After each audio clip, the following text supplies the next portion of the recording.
hi everyone. Thank you so much for having me. I'm so excited to tell you about my experiences with service learning abroad. And I wanted to focus on the toughest job you'll ever love, which is the slogan for the Peace Corps. So this is stories from a returned Peace Corps volunteer.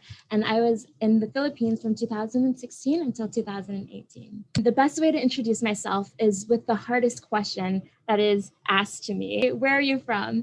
And I'm pretty well defined by this question because the way that I grew up was kind of represented by this picture of this house and with the balloons. So when people ask me where am I from, I tell them simply Hawaii and Hong Kong, but there's so much more to that story because the truth is when I was 1 month old, I took my first plane ride. And so I basically flew before I could walk. So I kind of grew up with my head in the clouds. And I grew up on 3 pluralistic continents by the time I was age 16. So I tell people that I'm from Hawaii and Hong Kong because my mom was born in Hawaii, like I was, and my dad is from Hong Kong. But after I was 1, I actually moved to New Jersey for a year, then Australia for a year, then Hong Kong for 4 years, Singapore for 6 years, Hong Kong for 3 years, Hawaii for 2 years, California for college. And then while I was at school at Pepperdine, I went and studied abroad on semester at sea and circumnavigated the world. And that's something that actually my mom had done when she was a student back in the 60s. Through traveling around the world and having all of these learning experiences outside of the classroom, you really grow up kind of seeing the world through this global lens. Because I traveled so much, I didn't really have roots growing up. And so the things that grounded me the most were actually people and the relationships that I had with people. And fortunately, I grew up with parents who were really engaged in the community wherever they went to. They were actually not Rotarians, but they were part of the Lions Club and the Chinese American University Women's Club, Business Association, YMCA. And so I grew up serving and meeting people from different communities. And this ideal that the Rotary has of service above self really resonated in my own life a lot. And I love that that the Rotary Club is really embodied by this idea of a ripple, that your positive influence really spreads throughout the world. And so when I was in high school, I actually learned more about the Rotary Club and joined the Rotaract Club.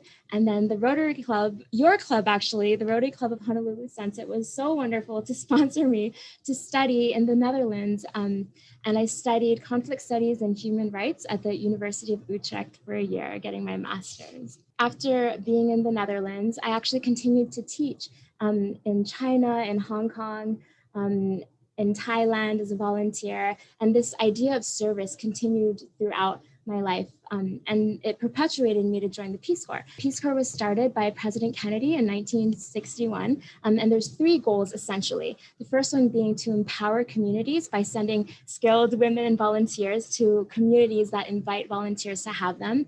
And we serve in specific sectors that the communities ask for volunteers in. And the second goal is to share American culture with locals. And the third goal is to share about local culture that we experience in our communities abroad back with Americans.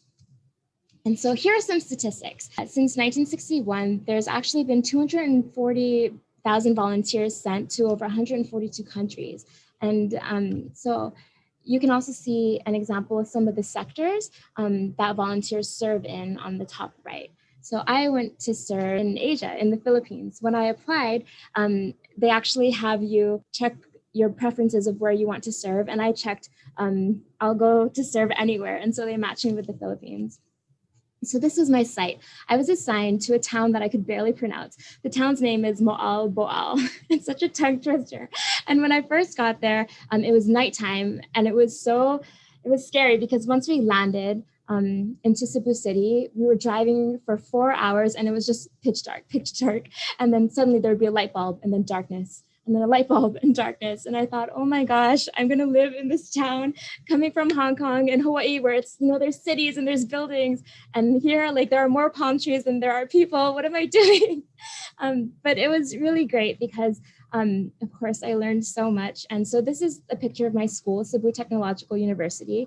the students would joke and say, oh my goodness, our school is 5 colors. There's green and blue and yellow and pink on the building. And then on the left, there were 4 volunteers sent to Cebu Technological University, but there were 12 campuses. So even though there were other volunteers there, we were hours away. And then Moalboal, my town, is really, it's famous for the sardine run. So you can see that really stunning photo of the hundreds of thousands of sardines fish there. So it would attract a lot of tourists. But the interesting thing is that the tourist life and the local life were very separate. My students didn't go to the expensive private hotel side. And then also tourists, because they're usually there for a short period of time, there isn't so much interaction. So for a lot of people that I met, I was the first foreigner that they spoke to. I had to see it as a really great honor and privilege to be able to kind of set the tone and be humble and try to learn and to be like a good representative of all foreigners. When I tell people that I went to the Peace Corps, they ask me, so how was your 2-year vacation? But it was actually far from a vacation. Of course, the Philippines was beautiful. And there were just moments where you're like, wow, I can't believe I get to live here. But there are a lot of moments where you're like, I can't believe I'm living here. And so I'll tell you more about both of those soon. So I wanted to ask you, how do you see this glass? Do you see it as half full, maybe, or half empty? So the pessimist might say that it's half empty. And then the optimist will say that it's half full. But there's a joke that Peace Corps volunteers say, yes, there's water. So I wanted to tell you a bit more about my town. So my town is actually 4 hours from Cebu City. And there were frequent brownouts. Most buildings are made of native materials and are 1 story. A lot of people fish, and then there's tourism as the main forms of industries, but families are usually really big. And there's only 1 university that was in my town, and it was the only university for several towns. So it was very countryside, very remote. And even though they have that tourist industry, it's also a 4th-class municipality. So it was really poor. For example, at the mall, a guard that was working there would work a 12-hour day and only get $5. So, there's a lot of poverty that exists there and also inequities. So while I was in the Peace Corps, a good thing was that we have to build character and persevere. And this is a snapshot of our training during the rainy season. And it's just really, it's fun to look at this photo because the streets would just fill up with water. And the Peace Corps actually issued us this chunky life jacket. And they said that whenever you cross a body of water, you must bring the life jacket. Otherwise, you could get kicked out of the program. So then my host dad, he would say, when I was going to school and the waters would rise, don't forget your life jacket. This is at my host family's site in Moalboal. And so it was interesting because every night, this was what I would see, the guys playing at the pool table. And I would always ask, where are all the girls? And they said, oh, the girls are at home. So every day I would just be one of the guys and see them and watch them play pool. And I made a lot of new friends. So if you look on the bottom left picture, sometimes I would hear scratching by my door and I would see something like this. And then it would be a crab. So, the crabs were trying to get into my room. When I took a shower, the toads would come. I tried to give one a kiss to see if it would become my prince, but it didn't. And then one evening, I saw something in the corner of my eye hanging down, and it was actually a snake. So there were several challenges, new friends, new roommates, but I loved the moments where I would get to know my neighbors. And my host niece in the top right, I taught her how to make cookies for the first time. And those moments are just really precious and fun. So I also learned how to say yes a lot. Sometimes my colleagues would say, Robbie, we're going to have an English festival and you will dance Tahitian dance. And I would think, I don't even know how to dance Tahitian dance, but I would just say, okay. And then this picture was one day where they said, Robbie, today you will learn how to harvest rice. So I said, all right. So in the morning I harvested rice. And then in the evening they said, Robbie, you will judge a beauty pageant. So this was a snapshot of one day. It's very atypical every day, but it was fun just saying yes and seeing whatever would come my way. So my assignment as an education volunteer was that I taught at the university there. This picture is fun because I told them a little bit about Chinese culture, and I was surprised that actually they didn't know how to use chopsticks. So I bought a lot of these binder spines and taught them how to make, how to use chopsticks. And I taught world literature as my main subject. But I have these three pictures on the side showing different emotions because I loved being with my students and I loved their excitement. I loved watching them grow and encouraging them, but it was also really frustrating and really disappointing at times.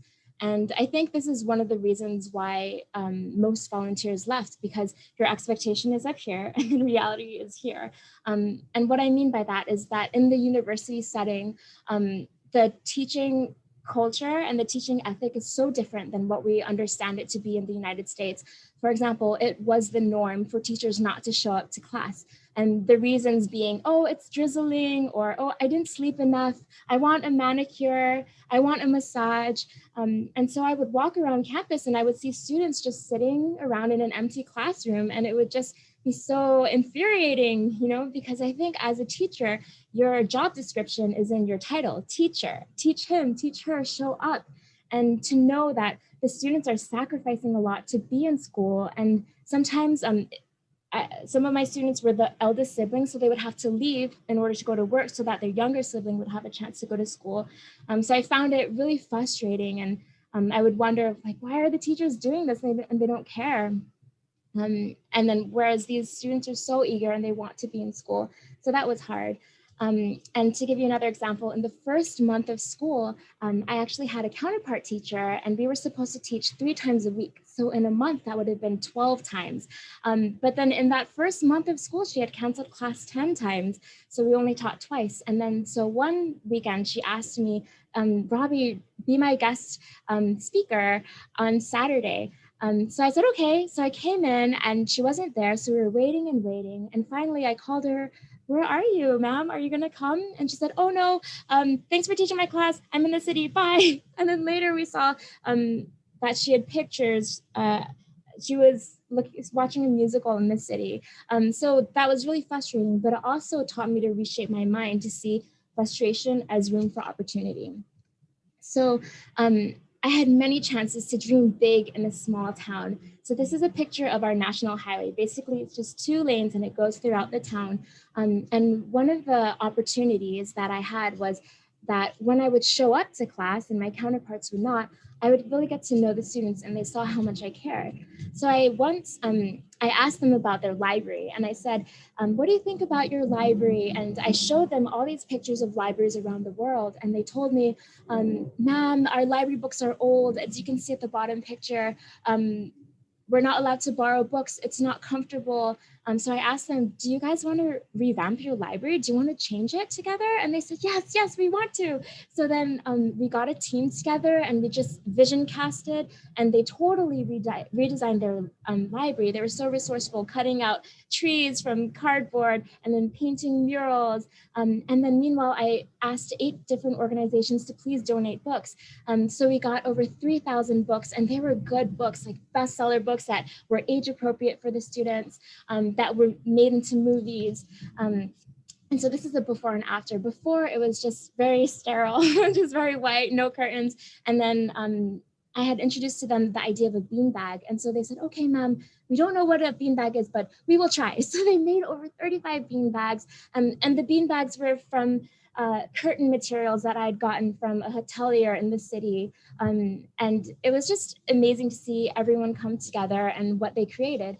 And it was actually so successful and also pretty profound in the sense where the mentality of the school was, so many people told me this, Robbie, it's impossible. Why do we need a library? The students will mess it up.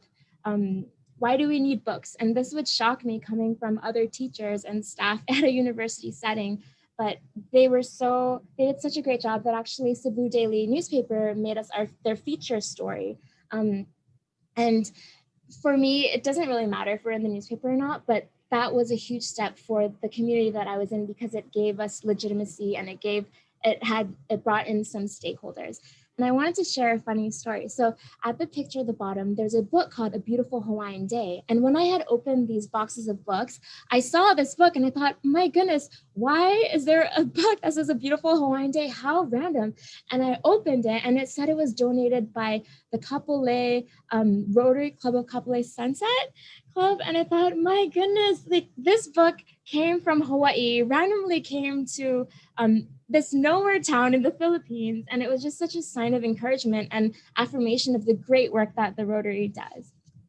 And so after that, someone said, Robbie, we want to donate 150 square meters of land to you to build a public library. And we thought, oh my gosh, how amazing this could become a community center. People of all ages could come instead of sitting around bored, like at the side of the road. It could be a place where anyone can learn, even if they're not paying for school, which is hard for some people. So we started to design right away. We made some plans, a 2D rendition of what the library would look like. I had contacts that would donate thousands of books. The police force was gonna build it. The students were gonna design murals, but then didn't sign off of it. He didn't give us the permission to build it. So that was really frustrating. And I thought, my goodness, it's, you know, this is only good. It's gonna help the community. It's gonna build them up. We're not asking for any money.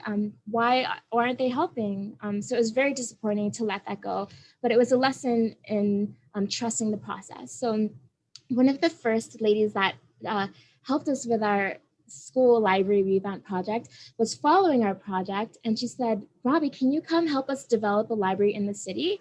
So this was the library that she asked me to help revamp, and you can see the bookshelf on the left there. It's actually glass and it's locked, and there's a lot of like religious and signs just everywhere. It's not especially child friendly. So we had a moment where we got together and we vision casted and we like wrote letters to raise money for funds. And once we got that, we actually decided to call it the Imaginarium. It reminded me of a classroom I had visited while in Manila, where the ceiling had planets and Christmas lights in the shape of solar systems. And it just reminded me of the quote that said that the sky is the limit. And then another quote that said, don't tell me the sky is the limit when there's footprints on the moon. And so a really talented girl on our team designed the Imaginarium logo, and we wanted our library to be a place where students could discover, play, dream, and be in awe. And so we designed like an organization system, and then we started to design a reading corner like my school's library, and then different signs. And it was great to see the teachers and parents and students come and be involved and cut the stickers and put it on the books and organize it. And that was so different than the experience I had in the province town, where people just weren't interested in telling me it was impossible. And so after we bought furniture and redesigned the library according to our theme, this was the before picture and the after picture. And then here's another after picture too. And so we really were excited about this because it truly became a library where students could discover, play, dream, and be in awe. And if you notice the bookshelf in the back, we actually took away the glass. So then books are freely accessed by everyone. And we got to hire a librarian as well. And so after that, doors kept opening. I met the vice mayor in the next town over, and I randomly met this Rotarian of the Mandaue East Club. And he said that their club had a book donation project, and they usually don't donate to schools like mine, but they made an exception. And then we met with the vice mayor, and the vice mayor drove us to this 3 libraries up in the mountains that look like that on the left. And then they donated books as well, and sewing machines to the women. So that was a really great way to see the Rotary continue to help in my community. And so there would be days where I'm sitting in my room and looking at the spiders that are crawling on my ceiling. And then it reminded me of Spider-Man's quote, with great power comes great responsibility. And also the thought that we rise by lifting others. As a Peace Corps volunteer, I actually earned $6 a day. But I really wanted to save as much as I could so I could bring students on experiential learning opportunities. I started this club called Halo Halo, which is a popular Filipino dish, which also sounds like hello, hello. So whenever my friends would come to visit from Germany, Egypt, UK, US, Singapore, etc., I was intentional about my students getting to meet them, because I was the only foreigner they had spoken to and they were really shy. But in meeting a lot of other foreigners, they got to break through their shell and be more confident. We had an art workshop at the private beach side, the hotel side of Moalboal. We had movie nights with a projector that I bought. I brought them to the one Cebu City library where they experienced Filipino music. And then I took them to a spoken word event. And then I brought them to the night at the museum. And so they're riding bikes and powering a smoothie in a machine, in a washing machine. Then a night where they use like rice and flowers to make mandalas. At the spoken word event, I actually brought 40 students to this event, and they said it was the first event they had ever experienced in the city. In the US, if you buy tickets for someone, people say, thank you, see you there. But in the Philippines, they would say, well, how do we get there? And who's gonna pay for our snack? And I thought, your snack? Why do I have to pay for your snack? So then I asked my counterpart, and we figured out the math, and it would be 10,000 pesos. I got 9,000 pesos. So I thought, oh my goodness, my hand was shaking as I went to the ATM machine, and I got 10,000 pesos out. And I thought, my goodness, I'm going to spend my monthly salary in one day. But I thought, okay, let's do it. And it was amazing because the following semester, they actually had their own spoken word event at the school, and they were just so excited and happy to be there. So when this opportunity came up for students to volunteer at a Filipino reader convention, I thought, yes, I want to bring my students, but do I really want to spend so much of my monthly allowance to bring them? And I thought, okay, I'll just do it because I don't want to deny them opportunities. So many people have given to me, and how can I be the one to not reciprocate? So I brought my students there, again, handshaking at the ATM machine, taking out 8,000 pesos. And it was the first time they ever volunteered. They got to see Filipinos that loved literacy, which is something that did not exist in their own towns. And then as a thank you, they received books. And they said, ma'am, this is the first book we've ever owned. And they're 18 to 25 years old. And I thought, my goodness, this is the first book you ever owned. How can I ever be so selfish and deny them opportunities in the future? And so many people were so kind. This lady that I'd met, she invited us to dinner also. And so keep thinking about my students and that was the first book they ever owned. I thought, hey, why don't we write a children's book for my world literature class? And so I was like, yeah, let's do it. Let's be the first. And they were like, ma'am, it's impossible. And when I asked them, why is it impossible? They told me they had never written a story before. They were actually math majors. They'd never even seen a children's book. And so they were really scared. But I said, it's okay, we can do it, let's go. So they hesitantly said, okay, it's impossible, but we will try. So we went through 9 months of writing workshops and art workshops. At the bottom there, I bought my little projector, and we had the art workshop on the ceiling because we didn't have a classroom. And then here they would have to give peer review sessions where they would give one positive and one constructive comment. And they were always quick to give positive comments, but they didn't want to say anything mean. So I said, come on, guys, when you say something constructive, it's going to help us all get better. So in this photo, I remember Arvin raised his hand slowly and he said, okay, ma'am, I have one constructive comment. See the frog? And I said, yes. He said, it is too sexy. And we all just laughed because the back is just really curved out. So then you can see as their illustrations evolved, you can see how not only does this show an improvement in skill through all of our art workshops, but it also shows the belief in the project. They started to really care. And as you can see right there, the frog, it is no longer sexy. So they became really good at giving constructive feedback. In fact, they were so good that even when I had to make additional illustrations, they would say, oh, ma'am, but the facial expression doesn't really match. Ma'am, the color there could be more shading. So they were really good and really involved in this process. I brought them to Cebu Literary Festival, and in this mall, it's 5 stories. So it's bigger than their town, but my students talked about their book there, and they were praying to God that they would be okay. And it was just really great because they got to experience spoken word, a storytelling workshop, even a book sale, and all of this doesn't happen in the 10 provincial towns where they're from. And so we did print the book, and it was amazing because when we opened the books together, they were just silent. Usually they're really chatty, and they said, Mom, like, this is where we stayed at your house until 3 a.m. in the morning. This is where you made us redo the eyebrows to show more emotion to match the text. And then they even got to have a storytelling workshop of their own for students and say, we wrote this book specifically for you. And they said, Ma'am, impossible, it really just means I'm possible.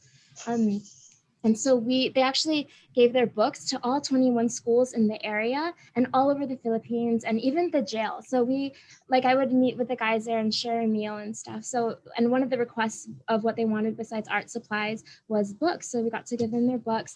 And then when I joined Peace Boat, which is a non-governmental organization that charters a ship to go around the world promoting peace education, I got to bring their book as well. So it's traveled to over 21 countries from Easter Island to Madagascar. And actually that was so special because that school in Madagascar was the first time they had met foreigners, and that was the first book they ever received. I also got to read it to kangaroos and sheep, so it was their first book as well.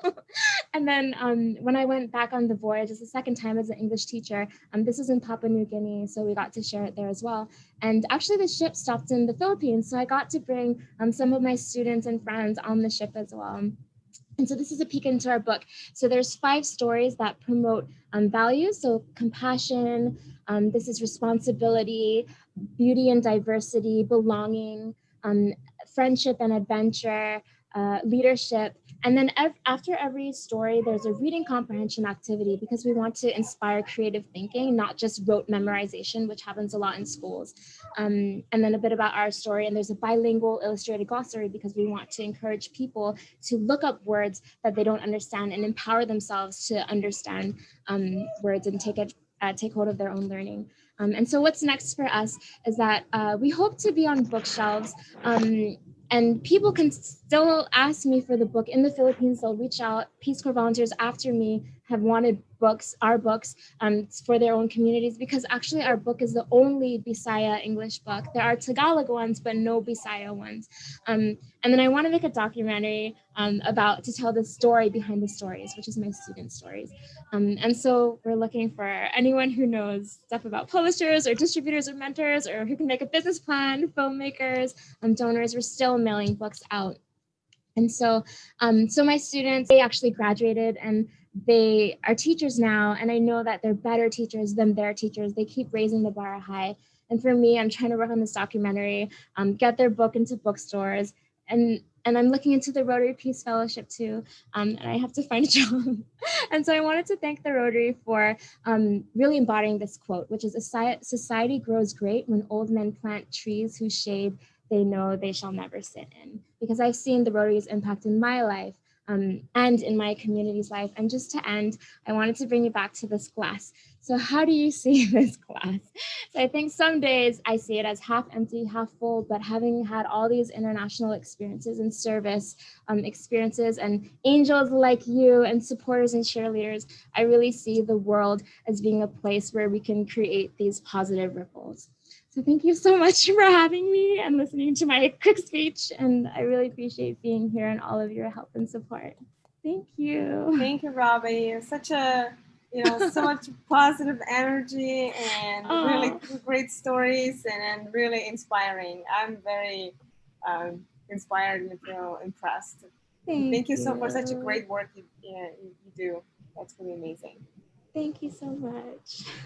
Robbie, if I have a suggestion, I think you should think about a career in being how to be a perfect Zoom presenter, because that was the best Zoom presentation I ever heard. Thank you. Really? I love that animations were so adorable and entertaining. Yeah, very visual. That's visual awesome. Overload. Thank you. That's so kind. Can I ask a quick question? What was, like for you, the most difficult time while you were there? Because you spent there 2 years, right? And then was it the moment that we're like, okay, I wanna, just leave, and that's all? Was it the moment? Yeah, so it was when people are telling me, like, it's impossible, Robbie, why are you doing this? And so even my teaching partner would tell me that. And to see teachers, they are good people. And I was really humbled to realize, I went to schools where I had teachers that were invested in us, and we had resources and wealth that they didn't necessarily have that. So maybe the bar they had was low. So I can't really get frustrated. I have to be understanding. But I think that was hard. And when all of the volunteers were leaving, so we started with 78 volunteers, we ended with 33. And in the education sector, we had 25, we ended with 8. And all of the education volunteers that I showed you before at the same university, but different campuses, they all left within the first, second, and third month. So I think when people are leaving, you feel like really discouraged. So actually, I remember, like, to tell a quick story. So I was in my room. I'm not proud of this, but I was really sad. Oh my gosh, like, why am I here? No one believes in this. So I was like hiding by my bed. Sometimes people would come in my room. They had a key and they would go in. So I was like crying, like planking by my bed. People were calling like, "Oh, Robbie, are you here?" But that day I was just like, "No, I don't want to see anyone." And then all of a sudden, there's like feet scurrying in. And then people start singing. They're my students and they're singing all of these like really sweet songs. And then they start reading these cards that they've written. And they're like, "Ma'am, can we see you, please?" So I said, "Okay, can I put on my sunglasses?" So I wore my sunglasses, went outside my room, and they have like balloons that spell out Robbie and a cake and signs of encouragement. And I think they just felt like they knew I was really discouraged. And so I was I was just so touched. And so then remembering that was like my why and my reason to continue like the whole way. Wow, that's so impressive. This is such a like lively stories, and just the way also you share those is just like feel like we're almost been there with you there, you know. It's just so amazing. Oh, thank you. Yeah, you should visit. They're the sweetest students ever. I love that, Sally. So cute. Well, I'll tell you, Robbie. You had me going a couple times. I was hoping to turn off the thing because I had, some wet eyes too, just from your story. It was just so incredible.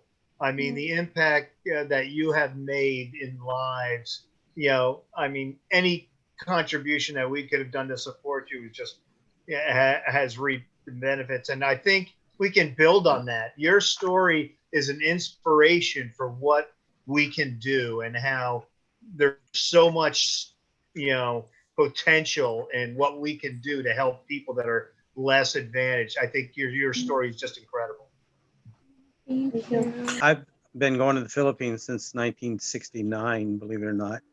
And I go with the Aloha Medical Mission to Negros Occidental, which is right next to you, for 8 years in a row until this year, of course, for COVID. But what I found interesting is your first experience, and the end of the story is, of course, that he would have gained a lot more by embracing your project than he did by trying to play politics. And as you know, over there, if a politician isn't getting some of the money going into something, that nothing happens. So admirable that you stuck through all that, didn't get discouraged, and just put your energies in the same type of thing in another place, and it worked out for you. That's kind of cool. Thank you for sharing that. Yeah, I just was really blessed to have so many people, supporters, come at the right moments, and so many of these like coincidences that were almost probably by design that just happened. If you met my students, like, you would just fall in love with them too, and there would be no way that you'd want to quit. Well, you have a future in Rotary for international project formulation, or working with people is a very, very great skill to have. So you're a person of action. Yeah, keep at it, because a lot of people would have just got discouraged and walk away. And when you're dealing with Rotary and you're dealing in international projects, as Paul knows, as I know, and some other folks who have been down this road, it takes a while to get somebody that you can trust on that side to follow through and be able to do that. And so you can always come to our club meetings anytime. We'll be glad to have you. Of course. Oh, thank Can't you. wait till they're in person. We'll have you back again. What are you Can doing I also right now? say a really big thank you to Sally O'Brien for joining us, because you're part of that whole Peace Corps legacy, and Alan for you joining us. I mean, it's great. And of course, our district governor blessing us with a pray. I mean, we know your schedule is chock full, and to be able to join us, thank you so much. No, Thank you, Robbie, for such an amazing presentation. The stories, I think we can really talk story right after closing. That was fantastic. Yeah, it was really fascinating. Robbie, I just wanted to mention too, I invited a lot of districtarians, but some of them, they are not able to join our meeting tonight, but they wanted to ask for your contacts, so because they would like you to speak at their clubs, or so if that's okay, I would like to share, your contacts, if that's fine with you. Yes, So. I would love to. It's such an honor. You guys have been so encouraging and significant in my life and my students' life, and I'm just happy to do it. Awesome. Okay, so I will make sure to connect you and CC you on the emails. Then Okay. those were chance that I really wanted to invite you as a speaker. I'd But be I guess happy to share copies too. This is our book, so it's actually really? really long. How do we get a copy of that, by the way? Yeah, I The have book? a PDF copy, and I do have tangible physical copies too. If you wanted to order a run of them, are they produced in the Philippines, or are they printed somewhere else, or? It was produced in the Philippines, but then they already melted like I forgot what it's called, the plates. But anyway, I do have copies here, so you can just send me an email, and then we can arrange something too. And then another thing I just wanted to mention is that all of the donations, nothing goes to like an individual's pocket unless they provided a service like the publisher or the printer. So it's all like mission driven, and the 1,000 books that we gave was all for free. Awesome. Yeah. I will follow up with you, and then we can figure it out, and then I can share information with our members. So that would be great. Thank you. Thank you. Anyways, this is great meeting tonight. Thank you, Robbie, again. Awesome, really beautiful, inspiring. Great to see everyone. Have a good night, and see you until next time. Happy Thanksgiving. Okay, aloha. Bye, guys. Aloha. Thank you, Miss Girls Nerd. Thank you, bookstores.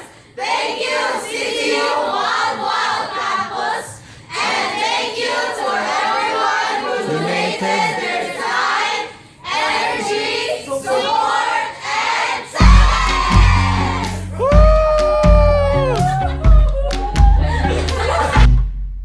Hinday, tagdasad ko gamay. Basing wala ka kabantay ba? Pero di na akong igua sa imong pagkabaiter. Mula kaskolon, memorize pagyod ang tanang lyrics. Sa missing Filimon, mauning akong kanta. Para sa imoha, I'd go and travel halfway around the world. My morena girl, mauning akong awi. Di-di-di-di-di, papipiri, mutog ko forever.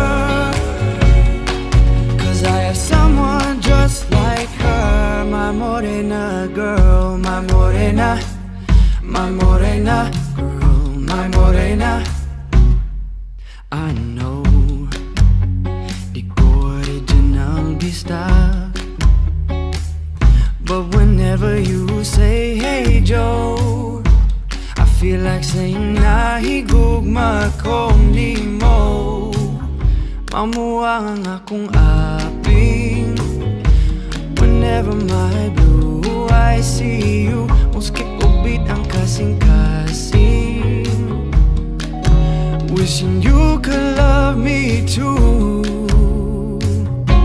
Mauning akong kanta, para sa imoha. I'd go and travel halfway around the world. My morena girl, mauning akong awi. Di-di-di-di-di, papipiri, mutog ko forever. Cause I have someone just like her. I can't love man ko Bisaya. Sunong kong traffic sa Mandaw ay anong lang makita ta. Mag-abot ta sa fuente, magkinabot man o magtuslo buwan. Agdon di ka, mauning akong kanta. Para sa imoha, I'd go and travel halfway around the world. My morena girl, mauning akong awi. Di-di-di-di-di, papipiri, Coco forever. 'Cause I have someone just like her. We're summer in the world. Yes, I'm so lucky I got her. My morena girl, my morena, my morena girl, my morena. Ooh, my morena girl, my morena, my morena girl, my morena. I love my morena girl.